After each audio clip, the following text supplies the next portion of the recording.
यतिको त हुनु पर्यो नि त हैन किसानीको छोरी भएपछि त ल यसरी घपाउनु पर्छ मल गर अबे हान्न खोज्छ त कस्तो धेरै चिसो के यो पानी सिमसिम पानी पर्यो 1 घण्टा मात्र प्लिज पानी नपर्दै नमस्ते सेवा म कविता र फेरि पनि सदा चाहिँ नयाँ भिडियो लिएर आइसकेको छु अनि आज चाहिँ बिहान बिहानै मलो सार्ने भनेर चाहिँ यहाँ मम्मीले चाहिँ लगाउँदै हुँदैछ मल चाहिँ यस्तो कडा छ है बाख्राको कस्तो धेरै चिसो के यो पानी परेर त हैन नि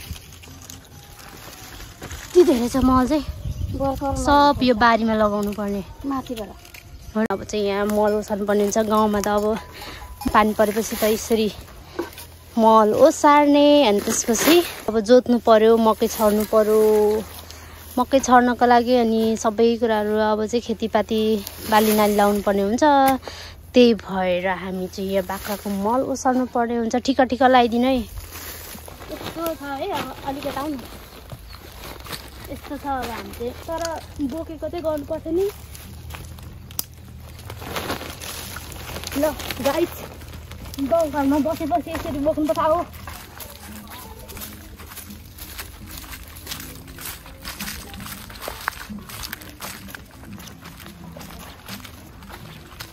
मलको बाक्लो भन्ने हुन्छ ल यसरी घटाउनुपर्छ मल घटाउने तरिका चाहिँ मेरो यस्तो छ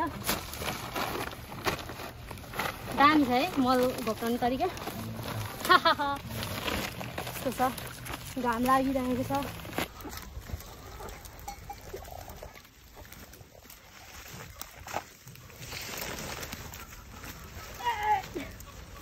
ल यसरी मल चाहिँ बोक्दैछु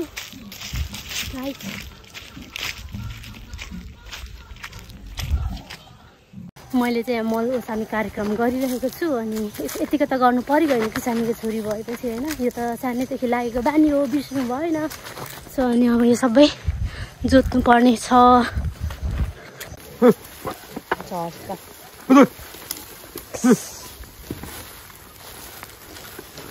बिहान बिहानै हामी चाहिँ गोरु जोत्दैछौँ अहिले मकै छर्दैछौँ यसरी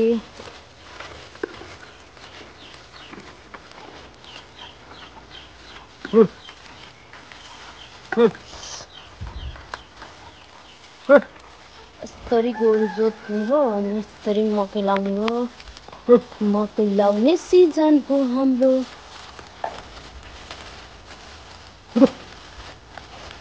हामी यसरी कति मसिनो क्या तर यो मकैको बिउ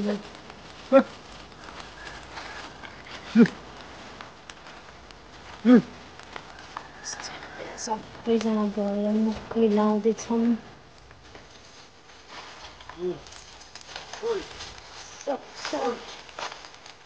पाक्रो लाउँदैछ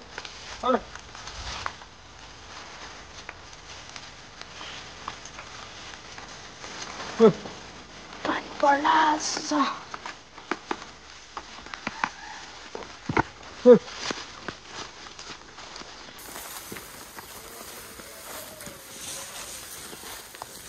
अब त लास्टै के पानी पर्न लागिसक्यो पानीको थोपाइ झर्न लागिसक्यो जाडो भइसक्यो यो गरम गुरुङ पनि गरिरहेछ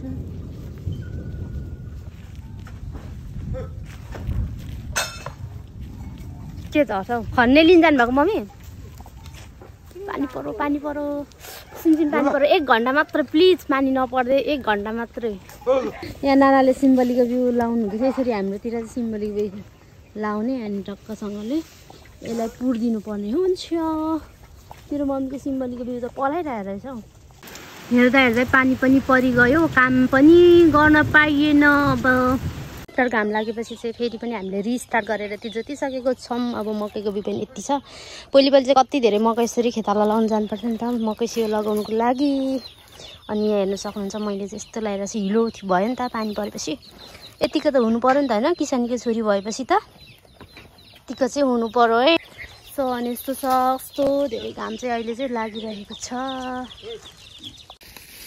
हामीले चाहिँ पिँडालु मकै सिम्बल यहाँ चाहिँ रोपेको छौँ होइन अनि हामीले यसरी सिम्बलहरू रोपिसकेपछि चाहिँ यो झ्यासम्यास झिक्राले यसरी छोप्नुपर्छ खुट्टाको छैन हाम्रो नानाले त्यसरी छोप्नु हुँदैछ यस्तो छ हाम्रो त हैन गाउँघरमा हामीले त्यसरी रोप्छौं नि त रोप्ने आफ्नो आफ्नो तरिका हुन्छ कसैले छोप्दैन कसैले छोप्छ, तर यसरी छोप्यो भने चाहिँ झारहरू पलाउँदैन नि त। अनि मजाको मलहरू पनि यही कुहिएर मकिएर यहीँ मलहरू हुन्छ। फाइनली हाम्रो काम पनि सकिएको छ। पापाले खोल्दै हुन्छ। मकैको बिउ पनि यति उफ्रियो।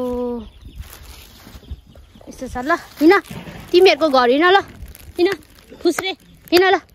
अब हामी चाहिँ यहाँ गोरु पुऱ्याउनु पर्ने हुन्छ। जुवा यहाँ छ। अब यहाँ चाहिँ हामीले पुऱ्याउन लागेको हो।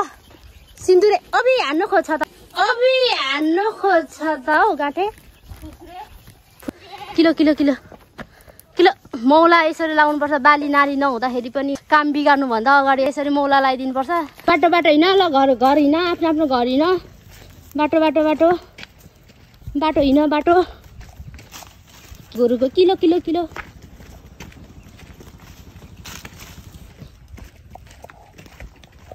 घर हिँड, घर घर। घर आइपुगेको आनन्दले बसिरहेछ है गोरुहरू त। हाम्रो गोरुहरू घाम यस्तो लागिरहेछ। अहिले त मकै लगाउँदै हुनुहुन्छ। यहाँ पनि आज खेताला हो।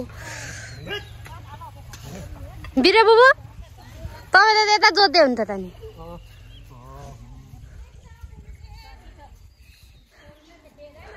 दस बज 10:30 भयो। पत्तार सिम्बली रोपेर चाहिँ यसरी पत्ताहरूले छोप्नुपर्छ नि त हाम्रोतिर। सरी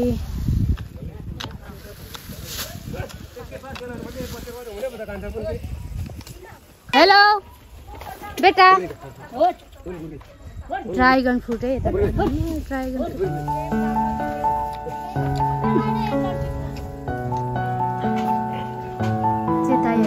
जन्माएको रहेछ।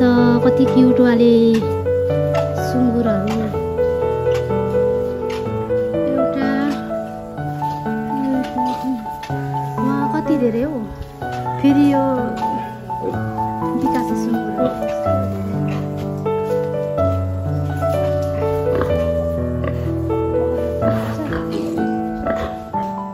यहाँ चाहिँ सुँगुरको माउछ टोक्छ होला हौ मलाई। यता पनि छ, यता पनि छ, यता छ। यता चाहिँ खाली खाली छ।